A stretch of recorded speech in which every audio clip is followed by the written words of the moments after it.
Hey guys, in this quick video I'm going to compare Google AI Studio with Firebase, and I'm going to share with you important things. So with the Google AI Studio, it's dedicated to prototyping and experimenting with generative AI models.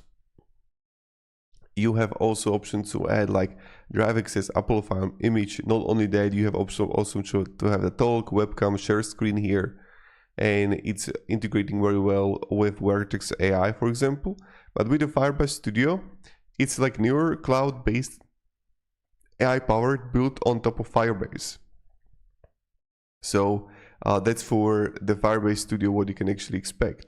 Now, it merges Firebase backend infrastructure, also launched in May 2024.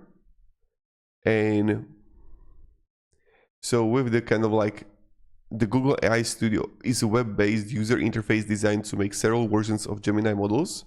And Firebase Studio is interface designed to rapidly prototype applications with AI coding assistance from Gemini models. So that's pretty much it that you can actually expect from both. So thank you very much for watching and have a great day and goodbye.